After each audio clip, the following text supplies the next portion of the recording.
Lovely drop of the shoulder from Lamine Yamal, and he equalises for Barcelona. Hansi Flick.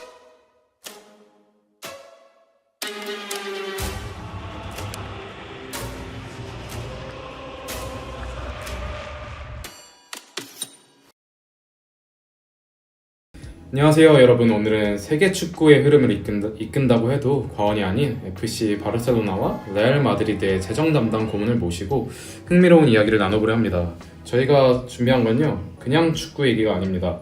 바로 라리가의 두 거인 FC 바르셀로나와 레알 마드리드의 투자 유치 대결입니다. 요즘 핫한 투자 토크쇼처럼 두 구단의 투자 담당자가 직접 나와서 우리 팀이 왜 최고의 투자처인지를 어필하는 자리인데요.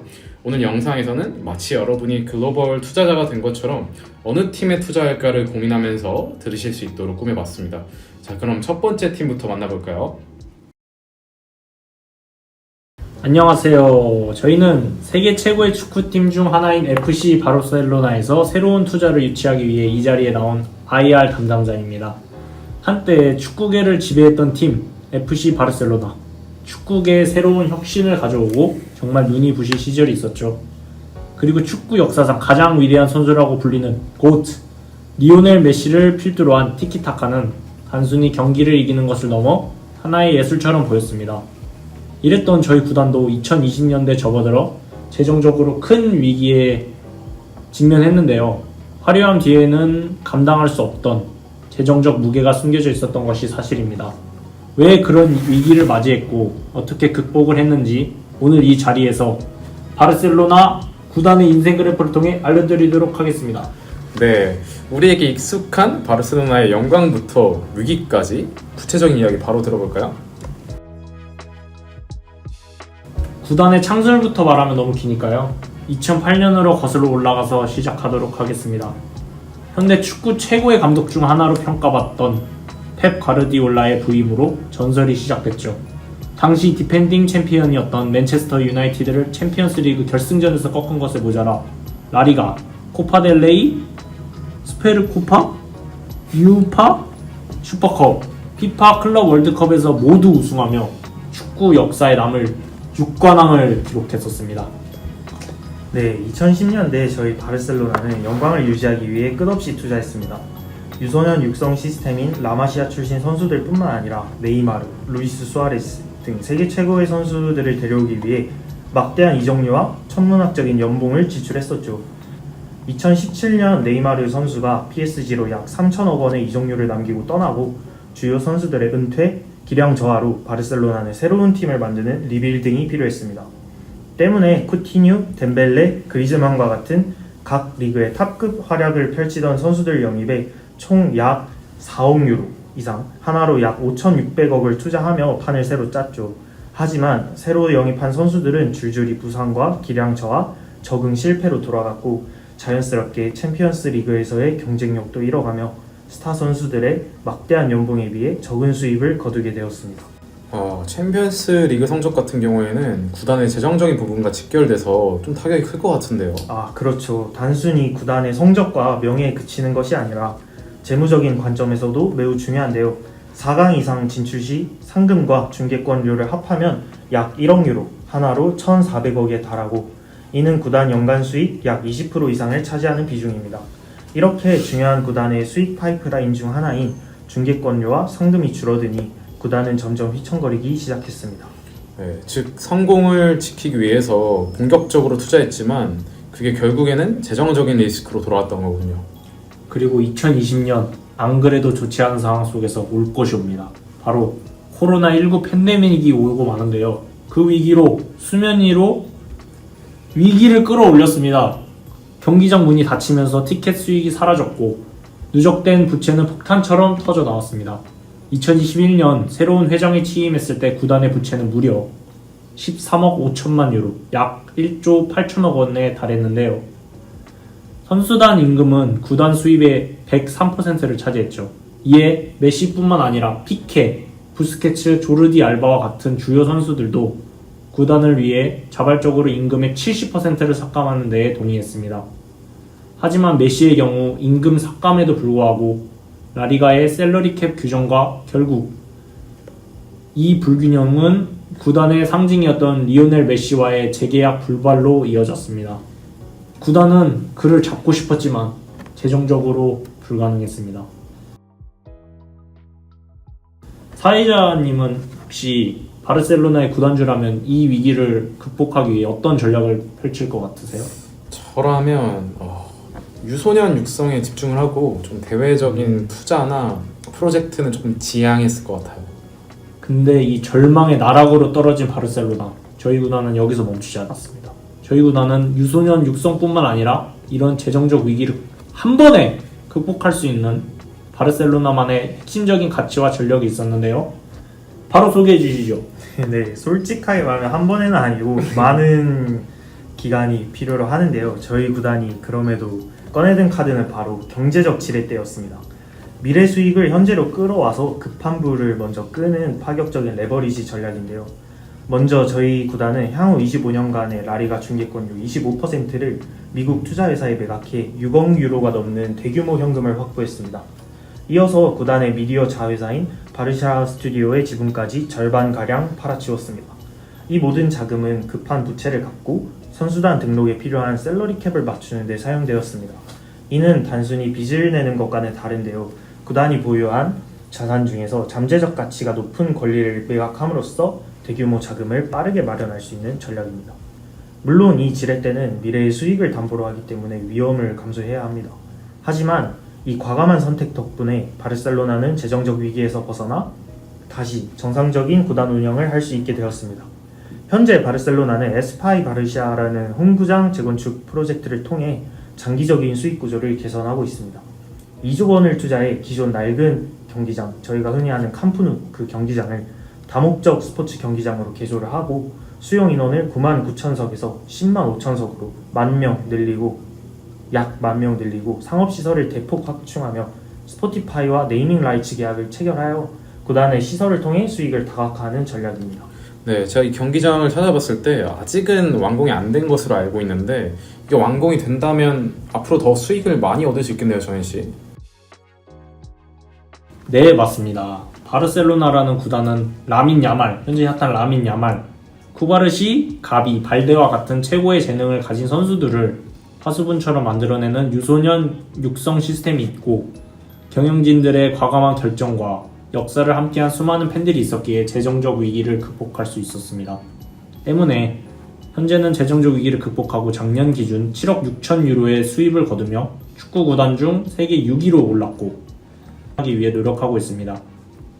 그리고 바르셀로나는 일반적인 구단과는 다르게 소수의 자본가가 운영하는 구단이 아닌 소시오라 불리우는 회원들, 즉 카탈로니아 시민들과 팬들이 공동 소유하고 투표를 통해 회장을 선출하는 민주적 운영 시스템을 가진 구단입니다.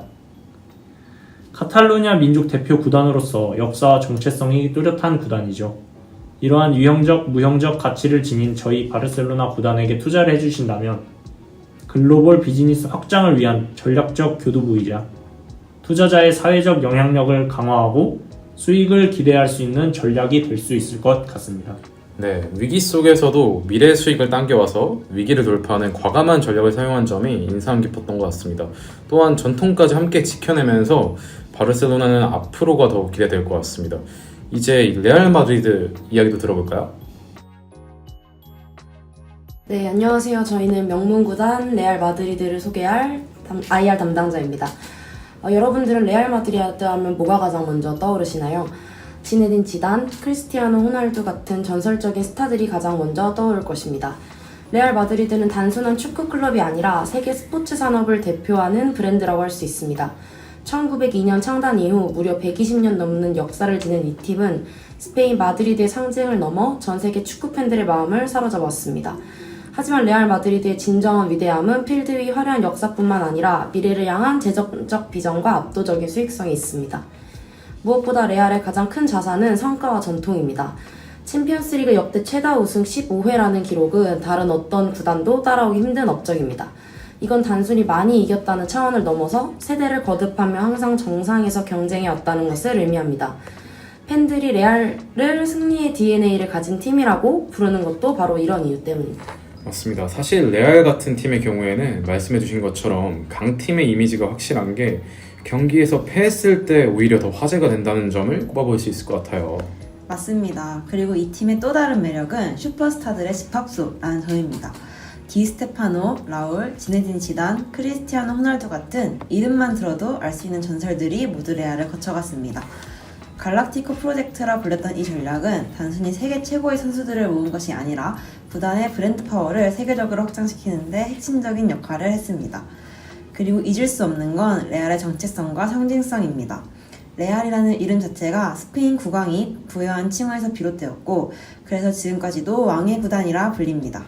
이런 전통과 권위는 구단 브랜드에 독특한 무게감을 더해주며 다른 구단과는 차별화된 가치를 만들어냅니다. 이처럼 레알 마드리드는 역사와 전통, 슈퍼스타와 팬덤, 그리고 글로벌 브랜드 가치를 동시에 지닌 구단입니다. 그렇기 때문에 이 팀을 바라볼 때 단순히 축구 클럽이 아니라 안정적이고도 성장 잠재력이 큰 투자 대상으로 접근할 수 있습니다. 네, 즉 말씀해주신 부분들을 종합하면 전통, 성과, 그리고 슈퍼스타의 삼박자가 브랜드를 키웠다는 것 같아요. 구단과 관련된 스토리만 들어도 투자자들이 조금 혹할 수 있을 것 같은데 이어서 재정 관련된 이야기도 한번 들어볼까요? 네, 저희 팀은 23-24 시즌 리그 매출 1위를 달성했습니다. 매출 10억 유로를 돌파한 구단은 저희 구단이 유일하죠. 2021년 챔스 우승으로 우승 보너스 지급 관련 지출로 매출 대비 급여 지출 비용이 일시적으로 73%를 달성한 것을 제외하면 지난 5년간 상당히 매출 대비 급여 비율 48%를 유지하며 재정적 안정기에 도입했다는 것을 알 수 있습니다. 수익 또한 해당 연도를 제외하면 매년 상승세를 이루고 있습니다. 네, 바르셀로나랑은 조금 다르게 구단이 단순히 돈을 많이 쓰는 것이 아니라 조금 급여 비용 등을 체계적으로 관리하는 게 저는 인상 깊은 것 같아요. 네, 저희는 단순히 스타 선수 영입을 넘어서 두 번의 혁명적인 시기를 거친 치밀하고 장기적인 비즈니스 전략이 숨어 있습니다. 저희의 첫 번째 혁명은 갈락티쿠스 시대의 재정 혁신입니다. 2000년대 초반에 구단이 막대한 부채를 안고 있을 때였습니다. 당시 플로렌티노 페레즈 회장은 마드리드 시내 훈련장 부지를 매각하며 5억 유로, 하나로 약 7억 5천억 원의 자금을 확보했습니다. 이 과감한 결정은 많은 비판을 받았었지만 단순한 빚 갚기가 아니었습니다. 그때 확보된 자금은 지단, 베컴 등 세계 최고의 선수들을 영입하고 그들의 초상권과 마케팅 효과를 극대화하며 구단의 재정 위기를 극복하고 브랜드 가치를 폭발적으로 성장시키는 신의 한 수였습니다. 네, 두 번째 혁명은 뉴 베르나베우 시대의 미래 투자입니다. 과거의 위기 극복 경험을 바탕으로 레알 마드리드는 현재 견고한 재정 상태를 구축했습니다. 17-18 시즌에는 매출 7억 5,090만 유로로 딜로이트가 발표하는 풋볼 머니 리그 1위에 올랐으며 그 상승세는 이어서 23-24 시즌에는 축구 클럽 역사상 최초로 매출 10억 유로를 돌파했습니다. 이는 지난 6년간 매출이 33% 이상 성장한 것을 의미합니다. 하지만 레알 마드리드의 미래 성장 가능성은 더욱 놀랍습니다. 17억 6천만 유로를